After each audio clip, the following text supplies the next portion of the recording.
We have some interesting news to discuss today as Elliotte Friedman came out and revealed that the Toronto Maple Leafs are targeting Ethan Bear, who is an unrestricted free agent currently. So I'm going to break down what that report exactly entails and discuss if he is a good fit for this team going forward. We'll also discuss John Tavares. He hit his 1,000 point mark yesterday, so I'm going to break all that down. But before we do, a quick reminder to hit the subscribe button. About 80% of you guys who are watching right now are not subscribed, and we make daily Leafs videos. So scroll down. If you aren't subscribed, hit that button. We're close to 5,500.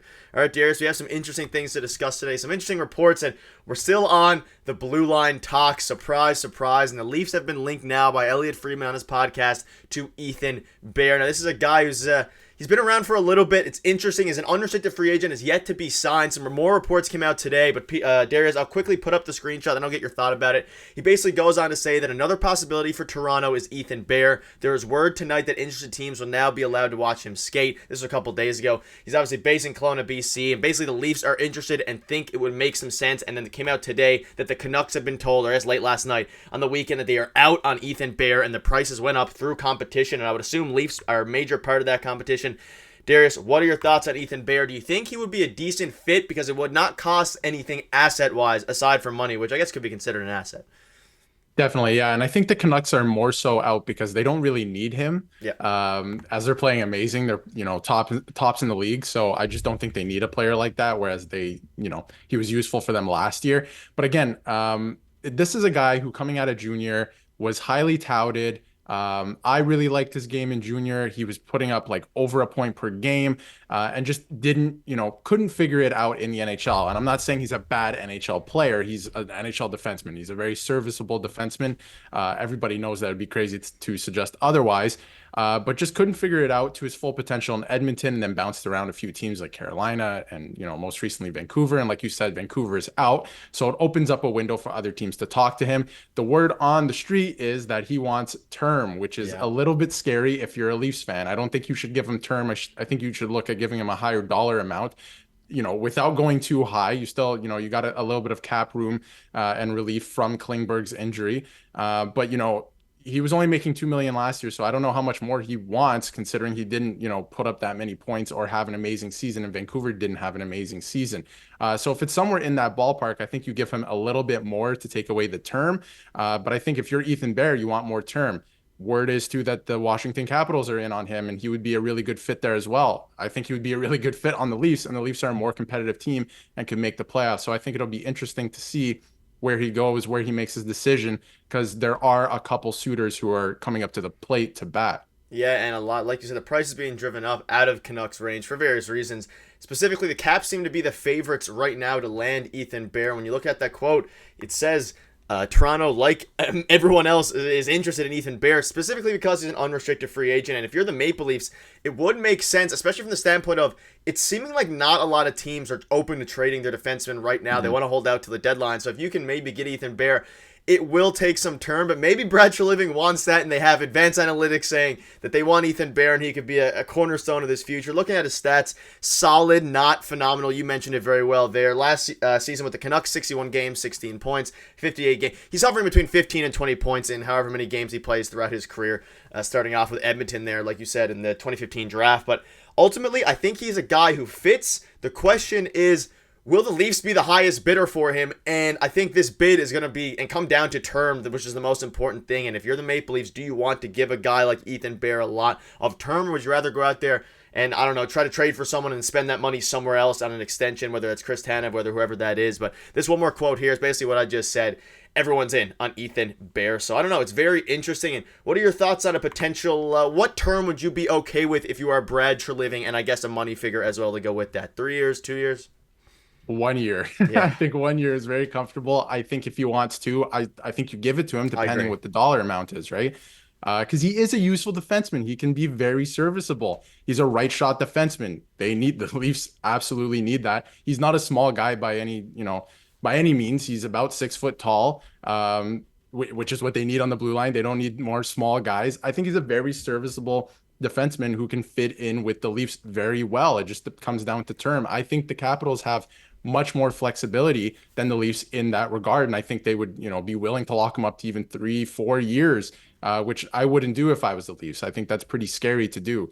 Not that he isn't a good fit. I think he would be a good fit, but you just don't want to commit to a guy. You don't know what you have in him on this team in this system. I would be much more comfortable with 1 or 2 years. But like I said, he fits in very well with the Leafs, I think. They just need a right shot defenseman. And, it could be an AHL guy caliber. They just need one right now. But I think he could slot in like right on the second pairing there as a right shot defenseman. He could even play with Morgan Riley. Like they can try a few things here. I think it would be good.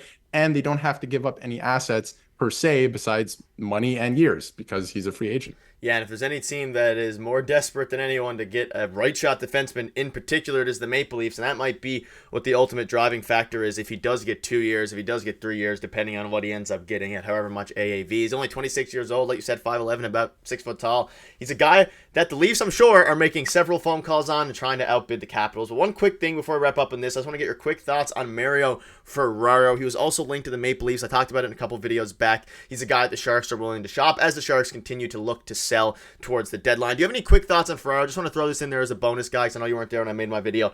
I think he's a decent fit. I would be interested. What are your thoughts? Again, a decent fit. He's a lower pairing guy. He's not going to be anything flashy. He's an assistant captain in San Jose right now, so he has a little bit of, the leadership skills. He's a little bit of an older guy. Or, he would come into the Leafs. He wouldn't necessarily be an older guy. The Leafs are a little bit, older now, but he's part of that leadership group in San Jose. So I think that's kind of enticing as well. But yeah, he's not going to be flashy or put up points or anything. He's a decent defensive defenseman and he can come in to help shore up the blue line. But, he'd probably be something like Simone Benoit. Nothing flashy, but he'll come in, try and be physical, more defensive defenseman, which isn't a bad thing. They need that now. So I think it could work. It'd be a good fit, but it just depends what's going back the other way. It can't be anything significant. Yeah, I was going to say, it's not going to cost very much, and maybe they go with that route instead of... Again, if we just get Mario Ferraro and the trade deadline passes, I won't be very happy because we obviously need 2 defensemen, or at the very least, if you're going to get one, you need to make maybe a more impact guy than Ferraro. But just want to get your opinion on that. And let's quickly touch on, before we wrap up, John Tavares reaching 1,000 points in a game yesterday. That was... an interesting game, I guess, to say the least. We tied it up super late. That was his 1,000th point, so that was great to see. In Leafs fashion, we lose, or win in this case, but we lost in yesterday's game in overtime. We don't lose in regulation. I guess that's a good sign, but he reached it. His dad was crying. His dad was celebrating. I'll take the silver lining that we got a point in a game we probably didn't deserve a point in necessarily, but I don't know. Do you have any thoughts on John Tavares or the game that was, whatever yesterday night was? On a personal note, John Tavares growing up was like one of my favorite players, and it's going to sound weird to maybe some of the people who watch our videos where they're like, growing up, John Tavares still in the league. But yeah, one of my favorite players, even when he was on the Islanders. So to see him get 1,000 points, that's amazing. With the Leafs, the team that he grew up cheering for and loving, amazing. His dad was in the building, amazing, and it was against the Islanders in New York. It literally doesn't get better than that.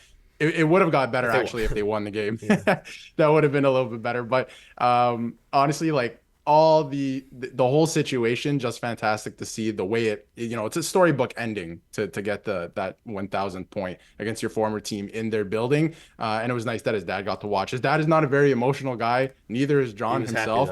Happy, but he was all over the place when he scored, and that was really nice. And it was like they tied the game, and it's a regular season game in December, and I was juiced. I was very excited. So, they got to figure it out. They got to figure out the overtime thing. They really have to work on that. But nonetheless, like it's nice to see Tavares get 1,000 points, and he'll be celebrated on Thursday when they return home. Yeah, and Martin Jones is getting the start in net tonight, and I'm very personally curious to see how he does because Samsonov has had his ups and downs this season. But that'll wrap up the video. A couple lineup changes, actually. Sorry to cut you off. A couple lineup changes coming tonight because there's a few guys sick, so it should be interesting to see what's going to happen with the Leafs in this game because they're playing a really good team in New York. The Rangers, that is. Yeah, very, very interesting. Yeah, back-to-back New York games, and hopefully today this game is exciting as yesterday, but with a win. But thank you guys for watching. Let us know in the comments what your thoughts are on Ethan Bear, and we'll see you guys either in a later video today or tomorrow.